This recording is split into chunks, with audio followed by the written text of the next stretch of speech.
Unofficial Grateful Dead music news, reporting on Citi Field. A big thanks to HL and Rhonda who sent tickets to me. Thank you so much for that. I appreciate it tremendously. HL, love you forever. Really, I was thinking about you and your show face all night long. Nobody makes show faces better than HL. Was supposed to bring the whole family.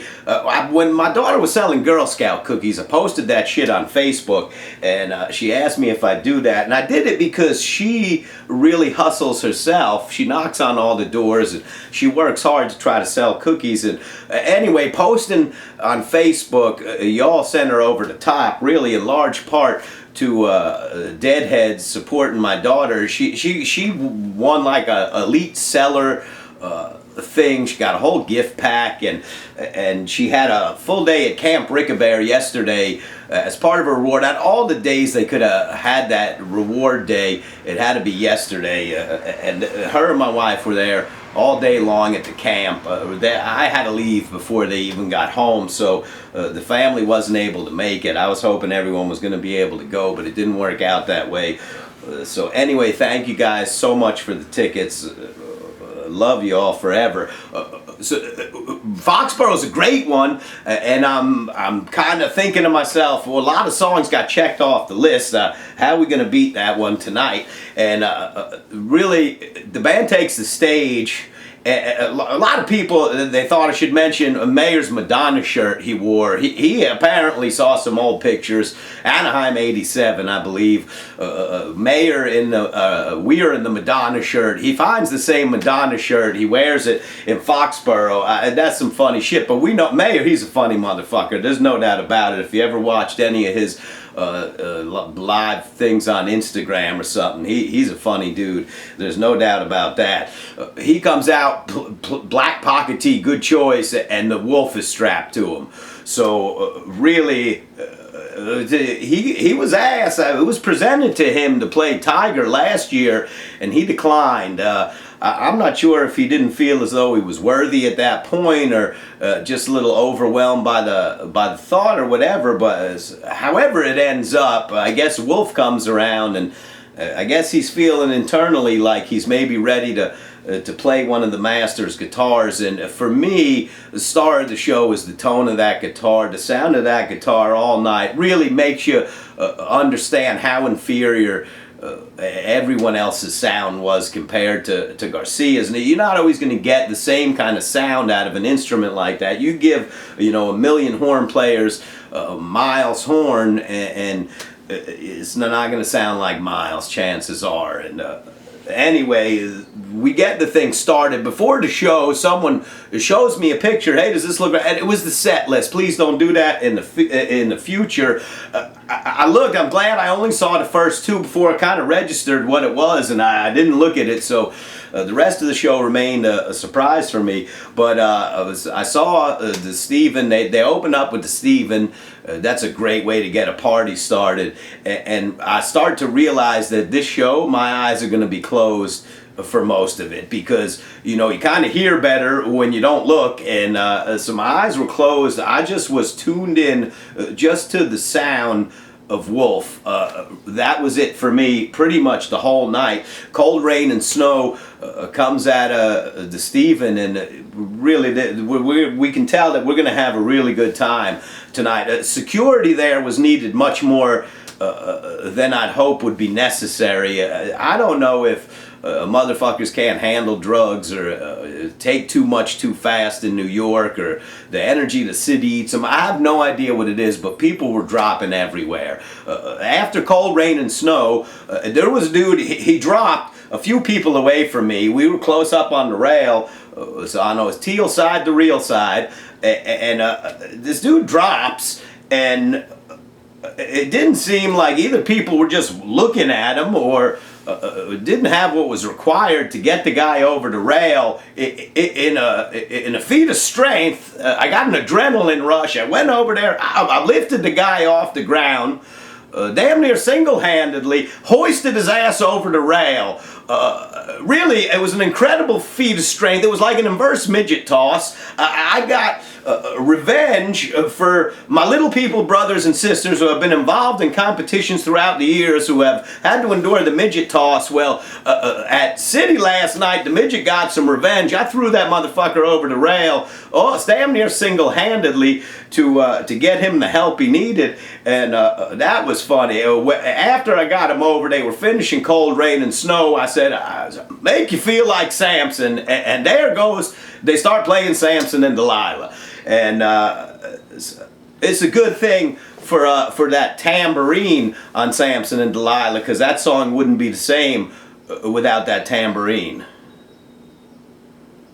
The fuck is wrong with that tambourine? Anyway, we get on to Samson and Delilah, and that's a good time. The High Time's up next. We were having one right there. Oteil's verses, out of sight. Really, the song sounded great. That slot you get to Lay Me Down or High Time, or they're kind of, that's that slot there that's finding those cool Garcia tunes like that. They Love Each Other's up next, and They Love Each Other was just fine. I know all you got married to that song and shit like that. That's wonderful for you. It was good. I had no problem with that. Ramble on Rose you get. I guess they just like to say New York City, so everyone scream. I'll never scream when they say New York City when I'm in New York. I think I'd only scream at the New York City verse when I'm in Chicago or some shit. But anyway, it'd be too cliche to scream on that one. It's just fine. You get Sugar E's up next. That one that they blasted, that was a very good time. And Jack Straw, it's my old buddy, You're Moving Much Too Slow. But really, the star for me, I'm tuned in to the guitar. I'm tuned into the sound of Wolf, and I've heard it before. I've seen Warren with the symphony and stuff like that, but for whatever reason, in the context of the music that was played last night, it just seemed to howl just loud and clear. The sound of that thing was unlocking memory molecules in my neurology that really just that sound, your sound can really trigger a multitude of memories in the body, especially for people who, live according to the laws of music like we do. And the coolest thing about the laws of music is there's no laws. And maybe it should be the lawlessness of music. Man, it's really those sounds. We're sound people, and those sounds just unlock a plethora of memories for us. Doug Irwin, man, that brother could make a guitar. You really, when you listen to the sound of that, you kind of realize how inferior everybody else's sound has been since then, and probably will be in the future. It's a shame that he just got a little too spun, later in life, and wasn't able to continue building guitars but man, there's nothing that sounds like a Doug Irwin guitar. A guy was unbelievable. Anyway, they get the second, it says halftime, security's still busy plucking people out of the crowd. I don't know what it is. It's a shame, just a lot of people having too much too fast, and we're having a lot of security's having to pull a lot of people out of there because of it. Anyway, Terrapin starts out your second set. I'm glad I got back to the intro. The intro on that to me is a very important part of the song. And Chicago, they just started at the lyric, counted it off, started at the lyric. I'm glad that intro was back. Once again, just right there with it. The Terrapin was a great time and a great way to start the second set. They go right into Althea. I don't think anyone will forget they played Althea last night. I don't think that'll be lost on anyone. Boy, that Althea was a rager. That one, boy, they just killed it up and down. Just outstanding on Althea. That's a memorable part of the night.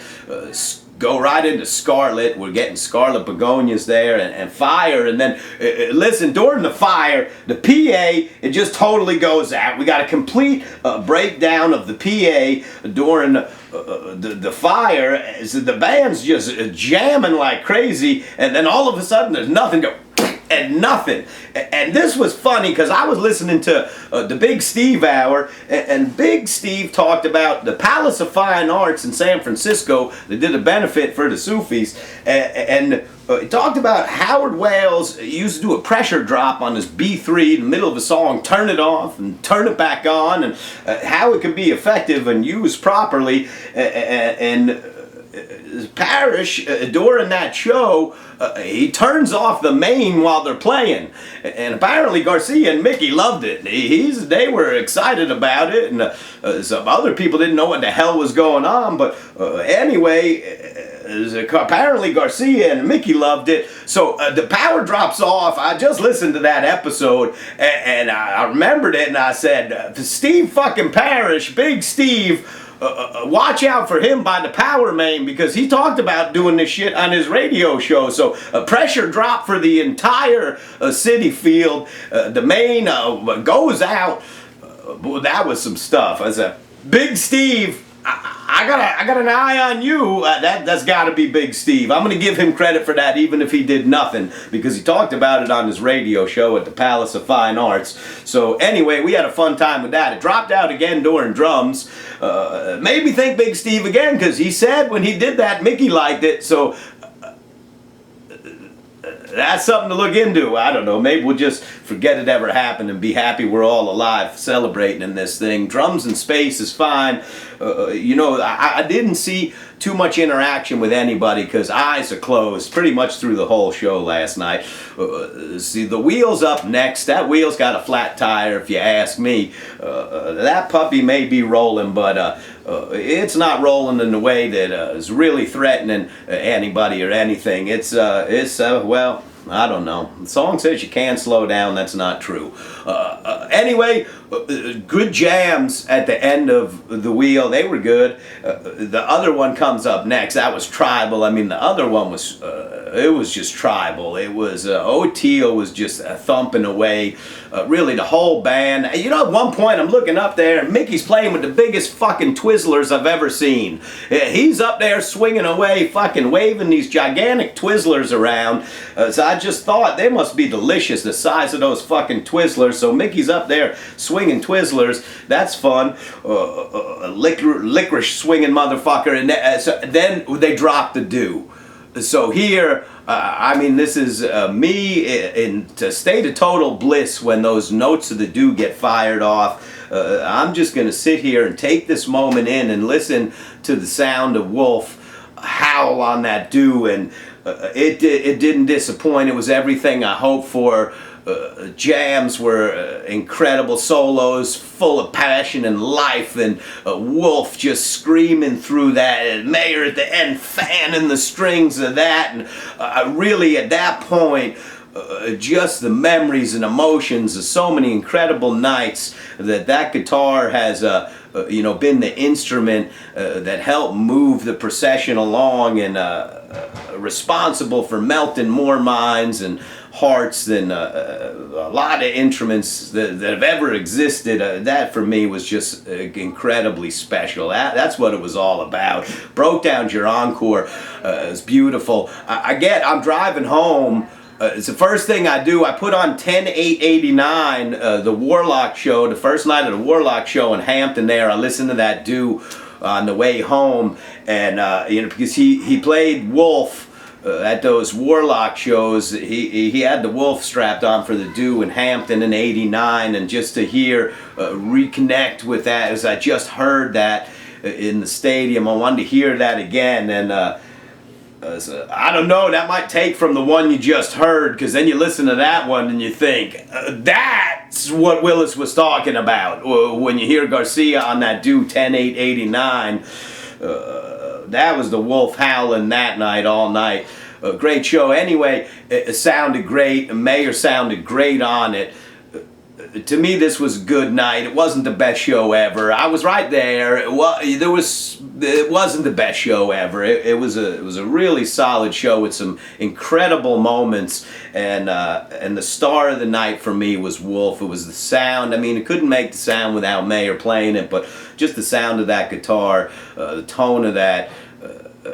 sounded amazing. So that for me alone was worth the price of admission. We get a couple days off before the band heads to Jiffy Lube. So a terrible name for a fucking venue. So anyway, they're going to Virginia. Everybody have a blast. We'll talk to you after that show. Love you forever. See you soon.